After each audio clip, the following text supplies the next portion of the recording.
ANBERNIC has recently unveiled a new rotating handheld console, the RG Rotate. Given its name, everyone's calling it the revolving machine.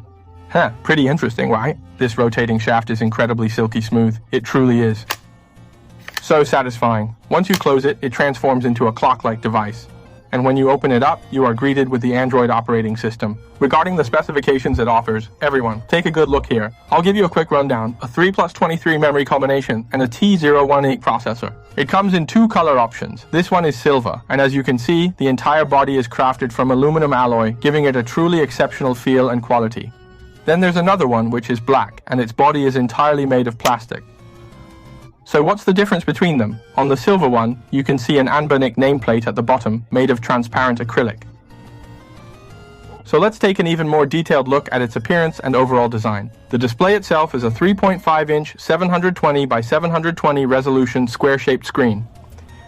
Looking at the top, we have its shoulder buttons, L1, L2, and R2. These all feature a satisfying micro-switch tactile feedback.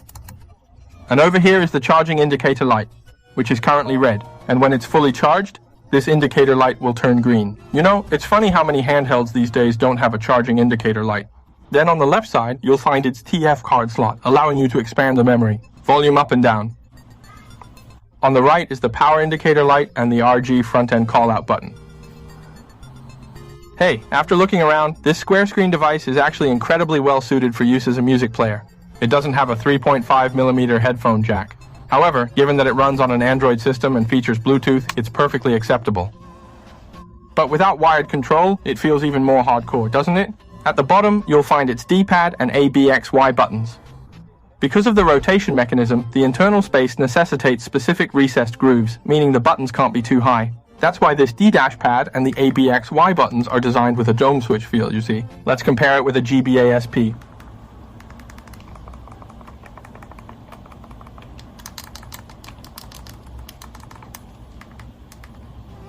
Let's put them together and check out their size. This is the GBA SP handheld. It is quite a bit smaller than the GBA SP and noticeably thinner as well, actually. Let's unfold it now and take a good look. It's shorter, thus its size is absolutely ideal for comfortably carrying it around in your pocket. The metal version weighs over 200 grams. You can find more information about it right here. As for the plastic one, it weighs over 100 grams. Personally, I find the metal version much more comfortable for playing during the summer months, but it does tend to feel quite cold in your hands in the winter. This time, the box also features a metallic color scheme. It includes an A to C charging data cable and a convenient lanyard, making it quite a complete package. See? There's a lanyard hole in the bottom right corner, and a tempered glass film.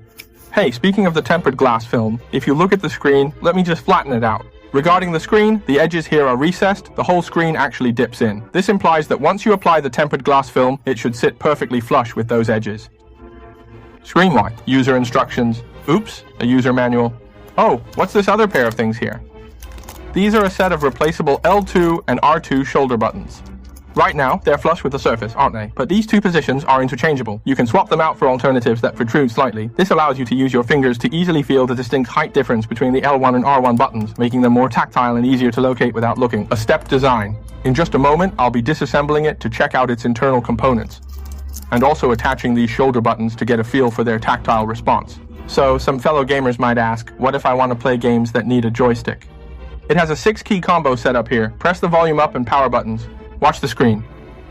At the top, there's an option to enable virtual joystick, and then our D-pad gets mapped as a virtual joystick. And right here, there's a neat little pouch.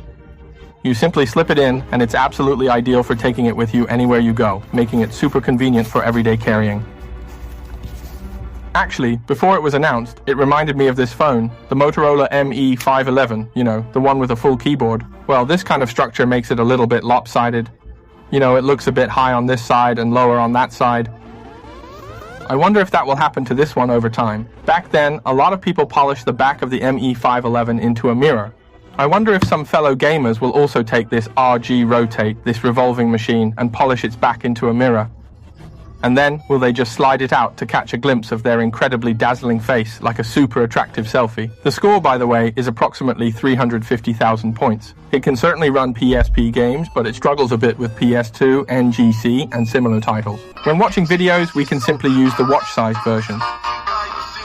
Many of its videos are actually displayed in full screen mode, completely filling the display. You see, they're all in a square format.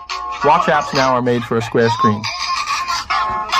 It only has a single speaker on its back. So, let's play some music again, and we'll hear how its audio quality performs.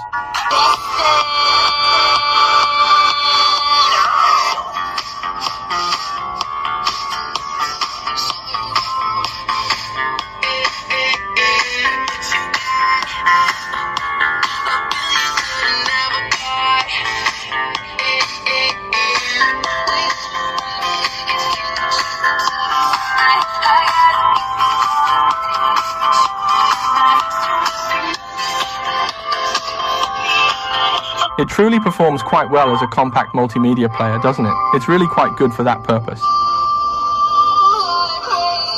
Finally, let's play some games.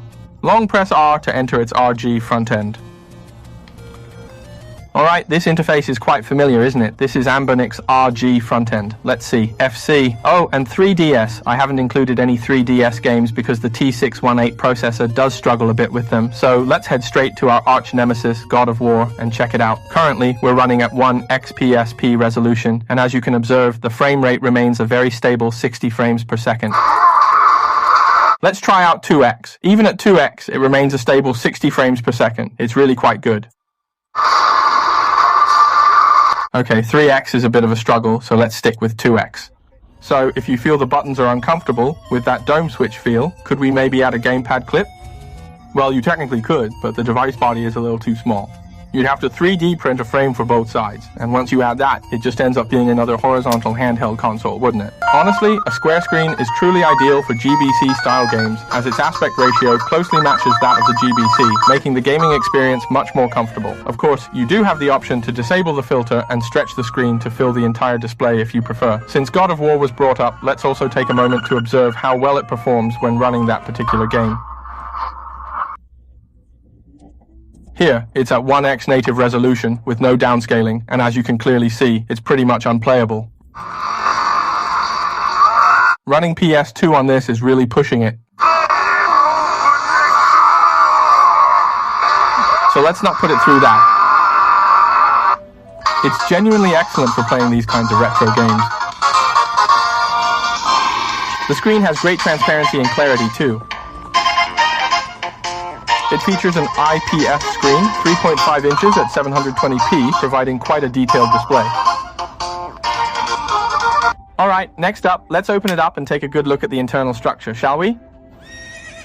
After removing this screw, you'll be able to lift up its back cover. And now we can examine its internal structure. The processor is located here, and the battery is positioned separately. This time, the battery isn't directly attached to the processor. It's a 2000 mAh battery. Officially, it's rated for about 5 hours of use, but for retro gaming, it could last even longer, up to 8 hours. The charging speed is 5 volt 2 ampere.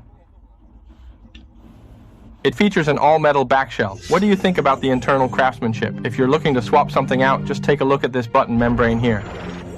All you have to do is just remove this R2, and then you can simply attach the taller one, which is really convenient. I've also already applied the tempered glass screen protector film here, and it's quite good. It's basically perfectly flush with all 4 sides, and the recessed area makes applying the tempered glass film incredibly easy. I really have to give it a big thumbs up for that. This handheld device, serving as a music player, is indeed quite excellent. Its aesthetic appeal is spot on, and that small square screen truly completes the look. Oh, it would be even better if it had a 3.5mm headphone jack. Otherwise, you'll need an adapter cable or simply connect via Bluetooth to use it. One more thing, I wonder if this rotating mechanism might develop a wobble over time. We'll just have to wait and see if that happens. However, considering its pure metal body, it should be quite resilient and not experience that kind of issue, which is a good thing.